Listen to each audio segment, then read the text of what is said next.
प्राणात गोविंदाय नमः कर दिए एक बार में, फेंक दिया उधर उठा के कंस के खिलाफ। कंस को पता चला कि बत्सासुर भी मारा गया, अब क्या करें। उसके बाद कंस बहुत भयभीत होने लगा कि मेरा काल, आकाशवाणी ने सत्य ही कहा है, मरने का भय, हर समय कृष्ण का चिंतन हुआ। कंस जब कहते हैं कि भोजन करता है तो दाल में जीरा, उसको भी कृष्ण समझ के भयभीत होता है। अगर जीरा दिखता है तो भयभीत हो जाता है एक बार, ऐसा जिधर देखो सब कृष्ण। ये तो वैसे से भयभीत होकर चिंतन कर रहा है। किसी भी प्रकार प्रभु का चिंतन हो मंगल करता है।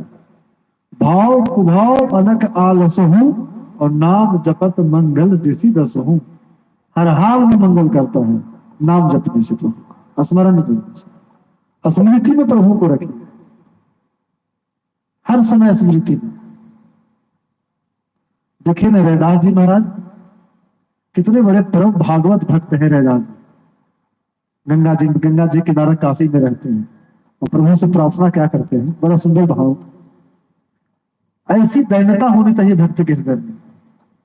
रैदास जी कहते हैं कि ओछी हमारी जात है, ओछा कर्म हमार, नीच ही ऊंच करे मेरा बोध, कहरे दास विचार, ऐसे तब दीन कौन करे। वो कहीं मंदिर और गंगा जी स्नान करने नहीं जाते, इसलिए नहीं जाते कि उस समय का कुछ परंपरा है साथ में। यहाँ के संत जो हमें जो महंत लोग हैं कुछ बितंडाबाद में खड़ा कर दे कि निज जाति का है, चमार जाति का है तो गंगा में स्नान करना, इसलिए जाते नहीं। एक बार एक पंडित जी आ रहे थे स्नान करने, तो रैदास जी की कुटिया से भूखे निकले और तो जूते गांठ रहे थे अपना काम करते। तो जूते धोने वाला जो जल होता है ना, उस जल को ही बस ऐसे ही कह दिए। पंडित जी ने कहा कि चलिए स्नान करते हैं, तो बोले कि नहीं, मन चंगा तो कटौती में गंगा। क्या बात, उन्होंने मेरी सहज भाव से बोल दी, ठीक है। पंडित जी जाने लगे तो बोले कि एक काम कीजिएगा, एक पुष्प दिया कि जाकर गंगा माँ को अर्पित कर दीजिएगा, मेरी ओर से निवेदन कर दीजिएगा, ठीक है। ये कथा मैंने बीच में इसलिए लाया हूं कि देखियो भक्त का जीवन में दैन्यता कैसी होती है। दैन्यता के सिंहासन पे ही प्रभु बैठते हैं। जैसे महादेव का है ना बसहा बैल नंदिया सवारी, दुर्गा जी का शेर है, वैसे ही किशोरी जी का वाहन क्या है, दैन्यता। भगवान श्री कृष्ण चैतन्य देव महाराज जो है वो कहते हैं कि त्रिनाद की सुनीचे न, तृण से भी छोटा खुद को मानना चाहिए। साधक को, भक्त को, अपने आप को सबको मान दे, खुद अमानी रहे। सबसे छोटा खुद को माने, सब सम्मानीय है, सबको प्रणाम, ऐसा जीवन। जब पुष्प लेकर पंडित जी गए और गंगा माँ को अर्पित किया तो गंगा माँ ने हाथ निकालकर पुष्प ले लिए। मूर्तिमान स्वरूप में प्रकट हुए, हाथ निकालकर पुष्प लिए और एक सोने का कंगन दिया और कहा कि जाकर रैदास जी को दे दीजिए। बस ये बड़ा आश्चर्य लगा कि अरे मैं तो रोज नहाता हूँ, कभी गंगा माँ का दर्शन नहीं हुआ।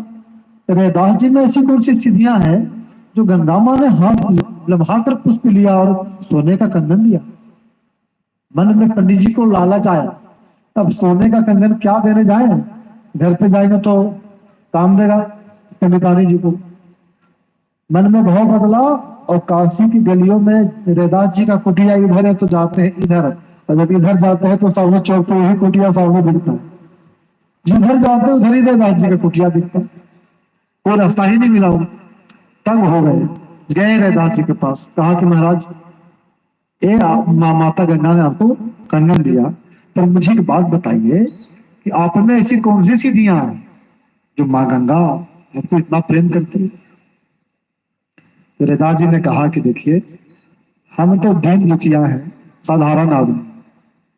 जब कोई माँ का 4 बेटा हो और एक बेटा थोड़ा सा गरीब दुर्बल हो ना, दिमाग से थोड़ा कमजोर, उसके पास कोई साधन नहीं है, तो उस माँ का प्रेम उस छोटे बच्चे पे विशेष होता है। मैं तो किसी साधन के लायक हूं नहीं, इसलिए माँ गंगा की ये कृपा है कि वो मुझे प्यार करती है। हम कहीं से कोई लायक नहीं है, कह के बात को टाल दिए। धीरे धीरे रैदास जी की ख्याति बढ़ रहा था। और ये जो दिए हैं गंगा माँ ने कंगन, ये आप ले जाइए, पंडित जी को ही दे दिए। पंडित जी गए से किसी जोहरी को दे दिए, बेच दिए। जोहरी ने किसी और को बेचा और वो पहन के राजा के पास गए। रानी ने देखा, तो रानी ने कहा कि ऐसा ही कंगन मुझे चाहिए। ये ठीक है, तो नारी ने जिद किया ऐसे कंगन चाहिए, तो ऐसा कंगन कहाँ से मिलेगा, संसार में तो है नहीं दूसरा कंगन है, क्योंकि तो देवलोकशाही है कंगन माँ गंगा द्वारा। तो पता करवाए कहाँ से आया, तो पता करते करते पता चला कि रैदास जी के द्वारा। रैदास जी से कहा कि महाराज ये जो कंगन है ना, ऐसा कंगन और चाहिए। और राजा गए, बोले कि ठीक है। उन्होंने कहा कि जो धोते थे जूता पानी में, उसी पानी में से ऐसे करके कंगन निकाल दिया दूसरा, पहन ले। बड़े आश्चर्यजनक चीज शब्द, ये क्या हुआ? और पंडित जी ने देखा। पंडित जी ने कहा कि कुछ तो सीधियां हैं, आप हमसे क्यों छुपाते हैं? आप हमें बताइए कि आपको ऐसा कौन सी सीधियां हैं जो माँ गंगा आपसे इतना प्रेम करते हैं। रैदास जी ने कहा कि सुनिए, हमारी जो धर्म पत्नी है ना, वो मेरी आज्ञाकारी है, एक नंबर की पतिव्रता है, तो उसका पुण्य से हम सिद्ध हो गए। टाल मटोल कर रहे हैं, बताते नहीं।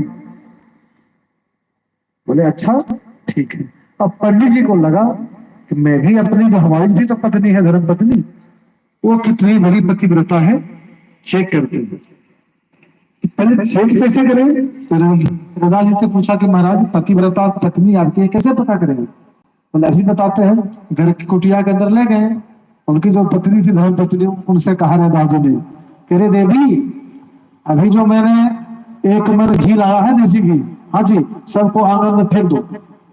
वो कुट्टी ना उठाई, फेंक दी। 1 क्विंटल घी सब जो भी था सब डरा उलट दिया। बोला देखा, ऐसे आज्ञाकारी। उन्होंने विचार नहीं किया कि घी फेंकना क्यों है, फेंक दी। अच्छा, पंडित जी गए, पंडित जी जाकर अपने पंडितान जी को घर पे कहा, अरे देवी, तो मैंने जोर से बोला हाँ क्या बात है? बोला पहले जो मैंने 250 ग्राम घी लाया था ना, उसको आंगन में पटक दो। तो पंडितान जी कहा आपका दिमाग ठीक है, पागल हो गया था? ये पतिव्रता है, ये क्या बात मानेंगे? देखा देखी भक्ति नहीं होता है। पतिव्रता नारी में बहुत पावन होता है। एक बार एक पतिव्रता नारी चौखट दान पड़ते ना, उखड़ गई, वो कूट रहे थे। उसी समय उसका पति आया, पति ने जल मांगा, तो जो ही जल मांगा तो ऊपर कर रखी थी। कूटने वाला क्या बोलते उसको, क्या बोलते? समाट। हाँ, ऊपर की, ऊपर ही छोड़ दी हवा में, तो रुका रह गया। वो गई, उठ के पानी दिया पति को, बिठाया, नाश्ता कराया, उसके बाद आई, फिर पकड़ लिया वही से सुन। एक चीज को बगल वाली पड़ोसी देख रही थी। उसने कहा कुछ ने ऐसा किया तो मैं भी करूंगी। उसने भी लिया समाट, कूटने लगा और अपने पति को बोला, वो देवता आप हमसे पानी मांगो। तो बोला पानी क्यों मांगो, मुझे तो प्यास है नहीं। बोला मैंने कहा ना कि पानी मांगो। अच्छा ठीक है, दो पानी। अब पानी मांगा तो बोला वो किया ऐसे और छोड़ा, तो सर फट गया, गिरा उसके ऊपर। तो देखा देखी भक्ति नहीं होती कि अगला जैसे कर रहा उससे मैं भी करूं, नहीं। जो जितना हम सामर्थ्य रखते उतना ही करना चाहिए।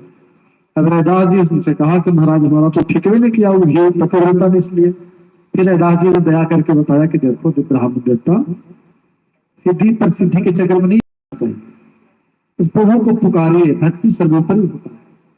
तो रैदास जी पुकारते हैं कि ऐसे मां तू दीन को करे।